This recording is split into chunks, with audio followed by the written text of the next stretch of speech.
Hey, it's James Lynch. Dana White was on with TMZ Sports today in his first interview discussing the Isaac Dulgarian controversy. Hear what White has to say about a couple things, including the FBI's involvement and everything else. And I'll give my take on what Dana has to say here. Shout out to Championship Rounds for grabbing the clips. Let's go check it out here. We're with a company called IC360, and they are the best bet monitoring company in the business. They reached out to us and they told us that there was some unusual action going on with that fight. Do we know anything? We didn't. So what we did was we called the fighter and his lawyer and said, what's going on? There's some weird action going on in your bet, weird betting action going on in your fight. Are you injured? Do you owe anybody money? Has anybody approached you to, and the kid said, no, absolutely not. I'm going to kill this guy. And so we said, okay, the fight plays out and first round finish by rear naked choke. Literally, the first thing we did was call the FBI. So we called the FBI. I've met with the FBI twice today. People out there talking, oh, there's hundreds of fights under it. It's total bullshit. So this company, IC360, which is the best bet monitoring company in the business, we've been with them for years. And we get a report after every single fight that we do. So for anybody out there that's clickbait and saying, oh, there's hundreds of fights, it's all bullshit. So just quickly, he's referring to Harry Mack's report saying that they're looking into hundreds of fights. And interesting that this is the first time I've heard this, that immediately after the fight, the UFC talked to the FBI. And I don't doubt that because Kash Patel, who's part of the FBI, I believe lives in Vegas. Yanni mentioned that in the interview, or someone I know mentioned that recently. And also Dana's good buddies with him. He's been at a lot of the UFC events. So that's smart. So again, we now have two separate instances, right? You just saw my video I posted a minute ago with Mark Montoya confirming there was a conversation with Dulgarian before the fight with him. We now have confirmation that Dana White also talked to Isaac Dulgarian. So this looks even worse. This wasn't something that happened and they're dealing with it after the fact. Dana's now confirming that he did speak with Dulgarian and his lawyer, which is kind of weird. He has a lawyer. Like, do all fighters have lawyers? How does that work?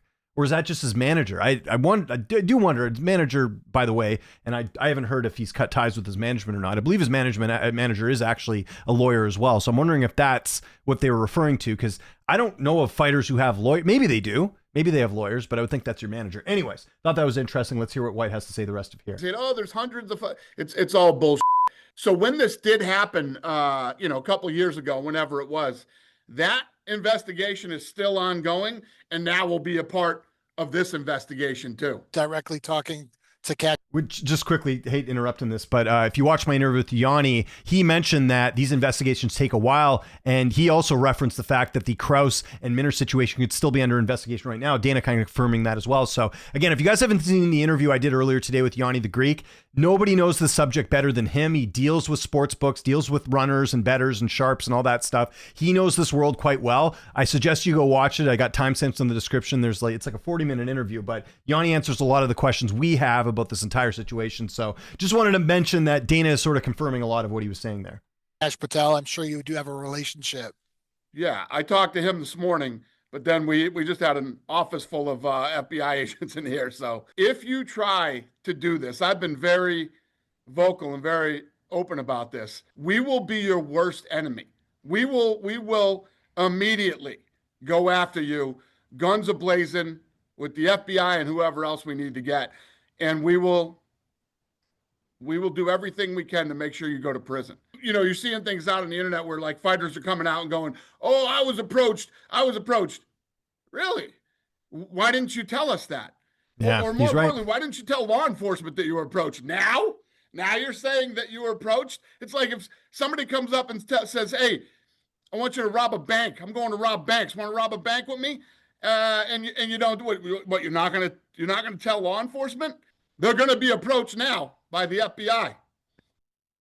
Yeah. And listen, I think it's good that this is coming out about, potentially people trying to fix fights or whatever. I don't blame Morales and Demopoulos for coming out, now Lando Venata as well too. Might want to run that by the UFC first, or at least make sure that that's, because what's the harm in just like what Ariel did on his show, saying that I've talked to fighters and they said they've been approached. Deal with that behind the scenes. But Dana's kind of right about this in the sense that look, we live in an information age. It's good to know that who is being approached and whatever. I think for us, that's fine. But I also agree with Dana. If you have employees that are coming out and saying I've been approached and you haven't told the UFC about this, that's not a good look. right? Like if you work in an office and something happens and you're not telling your boss about this and you just kind of put this out in public to everyone else, that's not going to look good on the company. So Dana's right. Like I'm sure Morales and Demopoulos and these other, fighters that have talked about this type of stuff, they're probably going to get talked to by the FBI now, like Dana just alluded there to. So again, really interesting. This is kind of opening up a can of worms. And also, like I mentioned, like this also what Dana says in this clip here is something that we've all known, is that even since the Krause incident, like they've been monitoring this stuff for a while. So people wondering, oh, all these other fights are fixed or whatever. You don't think the UFC is aware of that, or the company that he says that they work with isn't aware of like shady things that are happening? Of course they're on top of it. People think that like the UFC is not paying attention. Of course they are. So yeah, again, Dana with a lot of good information here. So that was basically, I mean, it's a 5-minute interview. We're not going to go through all of it here, but yeah, it's really interesting here. Like what's going to happen? So again, the following events have happened, just going in kind of order here. We get word Saturday that there's some stuff going on with the Isaac Dulgarian fight. This has been confirmed by Yanni. This has been confirmed by people that are paying attention to the betting lines. We're seeing all types of stuff happening going into the fight. So that in itself is different than other situations we've seen with fights, because we've had line movement. Like Yanni even gave the example in the interview we did earlier about, like even this week, the Miles Johns and Marcos line has changed, right? But it's happened over the span of a couple days, right? This happened in the span of a couple hours. So that is unusual.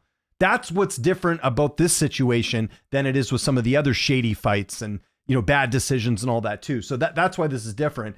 Then we have now confirmation from Isaac Dulgarian's now former coach, Mark Montoya, saying he had a conversation with Dulgarian before the fight. We now have Dana White saying he talked to Dulgarian and his lawyer before the fight as well, confirming that.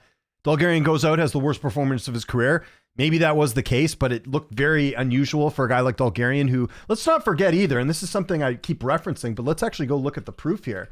Isaac Dulgarian, in most of his fights in the UFC, has been a big betting favorite, at least like very favorable here, right? So if we start even with UFC, right? Actually, it looks like he was an underdog in his opening fight. I think that was short notice, if I'm not mistaken. And looks like he closed as an underdog in this fight too. But you look at the fight previously, he was one of the biggest betting favorites in UFC history, minus 335. He was a minus 215 favorite. I mean, his first couple fights, he was maybe underestimated a little bit. But the last three fights, like even this fight, he was a bigger favorite, right? Like than usual. Like again, the Marat fight, he was minus 900, closes a minus 335 favorite. So that's where this seems a little bit interesting. Like again, the one loss he has in his career is a fight that a lot of people felt like he won. And if you don't believe me, let's go bring this up here too.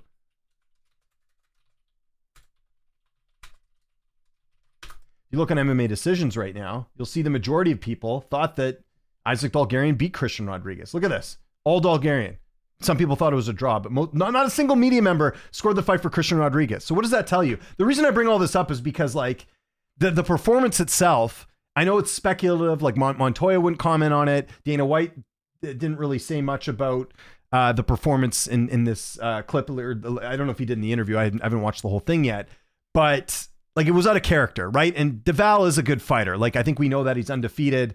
No shame in that. But to look that bad in a fight and then we have all this line movement, something's up. So that's kind of where we're at right now. Again, Dana White, they're working on it. I'm just curious to see how this all unfolds. Like, will Dulgarian, like, is he going to be found guilty? What's coming out of all this? Were there other people involved? Were there teammates involved? Like, I don't know any of this, but we're going to be finding out, and I'll try and keep you guys updated as much as I can. But there's been a lot to talk about since that fight on Saturday, and we'll continue that. So I want to know what you guys think in the comment section below. What was your reaction to Dana White telling us what's been going on behind the scenes? Let me know in the comments. Follow me on Twitter, TikTok, Instagram, @Lynch on Sports. My name is James Lynch. Thanks so much for watching, and I'll see you next time.